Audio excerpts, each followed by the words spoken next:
क्या कोई पत्नी सिर्फ एक शिकायत देकर के पति के पूरे परिवार को जेल भिजवा सकती है? आइए जानते हैं doctor Sushil Kumar Purve versus state of Bihar Patna high court का क्या कथन था और इस मामले में सुप्रीम कोर्ट का क्या कथन है। नमस्कार दोस्तों, मैं हूं advocate Pragya.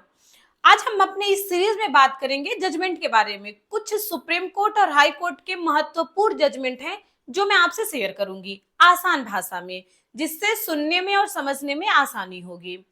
Doctor Sushil Kumar Purve versus state of Bihar राज्य के मामले में एक महिला होती हैं, ये बिहार का मामला है। एक महिला होती है जिनकी शादी सन 2019 में हुई होती है। शादी के कुछ समय के बाद उन्होंने आरोप लगाया अपने पति पर, सास ससुर और ननद पे। उनका ये आरोप था कि उनके ससुराल वाले उनको परेशान करते थे, उनके साथ मारपीट करते थे और उनसे शादी के बाद दहेज की मांग करते थे। और दहेज में BMW कार जैसे डिमांड था उनके ससुराल वालों का। उन्होंने आरोप जो लगाया, उस आरोप में उनके सास ससुर और उनकी ननद, उनके पति के खिलाफ उन्होंने आरोप लगाया। उनका ये आरोप था कि उनके ससुराल वाले उनके साथ मानसिक क्रूरता भी करते थे, दहेज की मांग के साथ साथ मानसिक क्रूरता करते थे और उनकी सास ससुर उनके साथ झगड़ा करती थी और इस सब साजिश में उनकी ननद भी इन्वॉल्व थी। मामला पटना हाईकोर्ट में गया। पटना हाईकोर्ट ने ननद के खिलाफ जो कार्यवाही चल रही थी उसे रद्द कर दिया। क्यों रद्द किया? पटना हाईकोर्ट का ये कथन था कि ननद के खिलाफ जो आरोप लगे थे वो अस्पष्ट थे, निराधार हैं।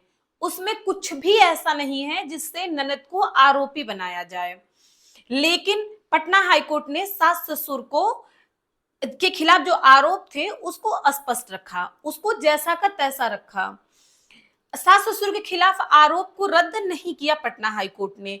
फिर मामला सुप्रीम कोर्ट में पहुंचा। सुप्रीम कोर्ट में मामला पहुंचने के बाद सुप्रीम कोर्ट ने हाईकोर्ट के मामले को रद्द किया।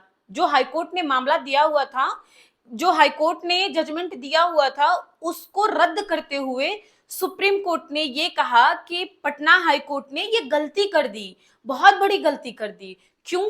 क्योंकि उन्होंने ननद के खिलाफ सिर्फ मामले को रद्द किया, कार्यवाही जो ननद के खिलाफ चल रही थी सिर्फ इसको रद्द किया। सास ससुर के खिलाफ कार्यवाही को रद्द क्यों नहीं किया? जो ननद पे आरोप लगा था और जो सास ससुर पे आरोप लगा था, सब एक जैसे थे, उसमें कुछ भी अलग नहीं था। सिर्फ इतना अलग था, जो सास ससुर पे अलग से आरोप बनते थे उसमें बस इतना ही अलग था कि सास ससुर झगड़ा करते थे। तो क्या सिर्फ झगड़ा करना आईपीसी की धारा 498A के तहत क्रूरता और दहेज निषेध अधिनियम की धारा 3 और 4 के तहत अपराध बनता है? सुप्रीम कोर्ट ने कहा नहीं, ये अपराध नहीं है, ऐसे में अपराध नहीं बनता है। और सुप्रीम कोर्ट ने सास ससुर के खिलाफ मामले को भी रद्द कर दिया और उस महिला को बताया, जो महिला आरोप लगाई थी अपने ससुराल वालों पे, कि आप इन धाराओं का उल्लंघन ना करें। और सुप्रीम कोर्ट ने, माननीय सुप्रीम कोर्ट का सबके लिए ये कथन था, सबके लिए ये सुझाव था कि जो आपको धाराएं मिली हुई हैं, जिसका आपको संरक्षण मिला हुआ है, आप उसका दुरुपयोग ना करें, आप उसका सही जगह इस्तेमाल करें। सुप्रीम कोर्ट ने यह भी बोला कि आप किसी पे भी गलत आरोप ना लगाएं जो कि निराधार हो। यदि आपके पास कोई सबूत नहीं है तो आप किसी के खिलाफ भी गलत आरोप ना लगाएं। कानून का दुरुपयोग करने से बचें, कानून का दुरुपयोग बिल्कुल भी ना करें। वीडियो पसंद आए तो चैनल को सब्सक्राइब करें, ज्यादा से ज्यादा वीडियो को शेयर करें। जो बच्चे जजमेंट के लिए परेशान होते हैं कि जजमेंट बहुत टफ लगता है, समझ में नहीं आता है, उनको जजमेंट हमारे चैनल पे आसान भाषा में मिलेगा। बहुत बहुत धन्यवाद।